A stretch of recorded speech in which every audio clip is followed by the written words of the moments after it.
السلام عليكم. مركز جراحات الشخير وفضل ربنا علينا من نجاح لنجاح. معانا النهارده جنى 27 سنه صح كده؟ بسرعه بنصورها عشان هي واحنا بنشيل لها الدعامه من دقيقتين بالظبط قالت لي لا انا خايفه ومرعوبه ومش عايزه حد يشوفني وانا بشيل الدعامه وانا بتألم. وبعد ما شلت لها الدعامه قلت لها ايه رايك؟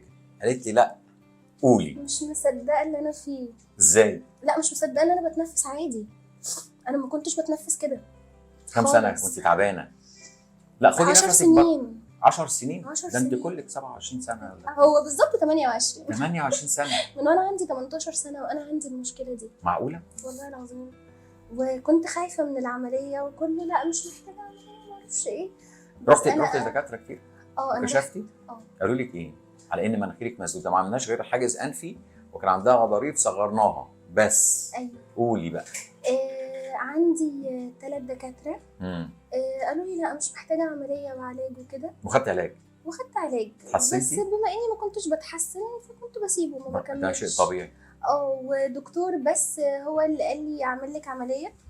حاجز برضو؟ بس ولا قال لك غضاريف؟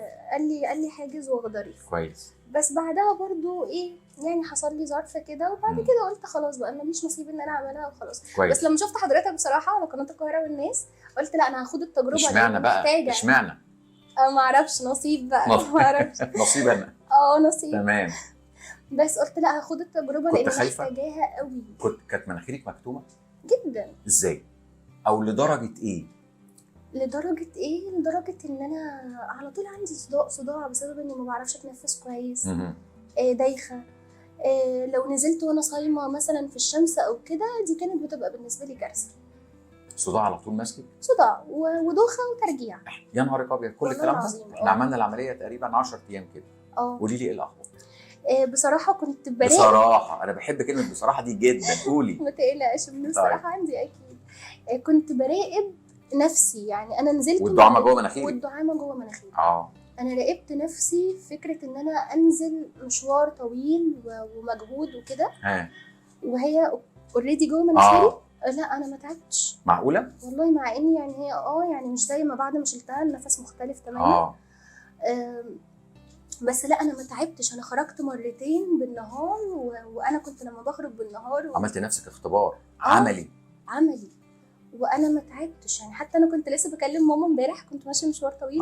بقول لها ماما انا مستغربه انا ولا دايخه ولا مصدعه فعلا والله العظيم. ونفسك؟ الحقيقه نفسي مش هقول لك تمام 100% زي دلوقتي. دلوقتي انا 100% تمام دلوقتي. بس طبعا النفس كان ضعيف اثناء الدعامه. بس برضو لا انا كنت سليمه. كنت بتنفس من بقي شويه من مناخيري شويه بس انا كنت سليمه ما دختش ولما شلنا الدعامه لا دلوقتي انا مش مصدقه. انا حاسه ان انا مش عارفه مش متخيله الاحساس اللي انا فاقداه بقالي 10 سنين. للدرجه دي؟ 10 سنين انا فاقده احساس ان انا اتنفس. خدي نفس تاني كده وانت بتعمل. انا مش مصدقه بجد. لا ده نفس. مش مصدقه ما توقعتهوش اصلا. ما توقعتيش ان انت تتحسني كده؟ والله ما توقعتش. انا قلت بعد ما اشيل الدعامه يعني ايه اللي هو انا هبقى راضيه باي نتيجه تخليني احسن من الاول. بس ما توقعتش. مش مصدقه ان انا باخد نفسي بالكامل كده بصراحه يعني. سبحان الله. لا الحمد لله طبعا يعني انت سبب بعد ربنا. الحمد لله. أنا... انت قلت لي في حد مستني واصحابك مستنيينك ايه؟ يعني عندي مرات اخويا يعني هي تعتبر صاحبتي برضه. عندها نفس حالتي. قلت لها جربي فيا استني. بس عندي قرايبي وقاعدين مستنيينك قاعدين مستنيين النتيجه الاخيره. قاعدين مترقبين كده يعني متربصين ولا قاعدين مستنيينك تبقي كويسه عشان يعملوا؟ لا متربصين كده اللي هو ايه هتبقي عامله ازاي بعد ما تشيلي الدعامه. كلنا قاعدين مستنيين النتيجه لاني عندي كذا حد عنده نفس حالتي. هتروحي تقولي لهم ايه؟ مش عارفه مش متوقعه. اللي هو انا مش متوقعه اكلم ماما اقول لها ماما انا بتنفس. انا مش مصدقه انا بتنفس للدرجه دي والله؟ لا والله للدرجه دي بجد يا جماعه. تليفونك فين؟ نتكلم مامتك دلوقتي. تليفوني بره حطاه في الشاحن. جيب التليفون. جيب تليفونك. لا اللي هو انا بحسب كل اللي عندي ده. انا فكرت ان انا ممكن يكون عندي مشكله في المخ من كتر ما انا بدوخ وبرجع وبصدع. ولو نزلت بالنهار والشمس طالعه برجع تعبانه قوي. الحمد لله. مش مصدقه؟ لا انا مش مصدقه. لا مش مصدقه ومبسوطه بجد. الحمد لله الحمد لله بجد. يعني انا بالصدفه بفتح قناه القاهره والناس اصلا ما بتفرجش على تلفزيون اصلا. لقيت حضرتك. فنصيب. الحمد لله الحمد لله، ده حظنا ان انت جيتي، وحظنا احنا عملنا لك العمليه وتحسنتي. الحمد لله الحمد لله على سلامتك. الله عايزك يسلمك. تكلمي مامتك. حاضر. شوفي وشوفي هتقولي لها ايه. حاضر.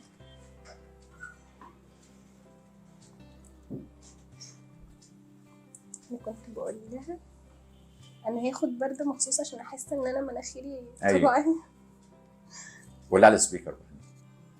حاضر، بس اقول لها ان انا على السبيكر ايوه قولي لها بالظبط كده بالظبط كده. قولي على الهوا على الهوا.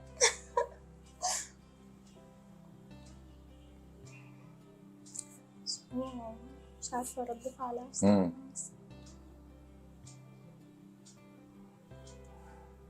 طب انا ممكن اكلم اختي بقى بما اني ماما ما بتردش، ولا اكلم؟ كلمي مفيش مشكله. قاعده مستنياكي برضه اختك؟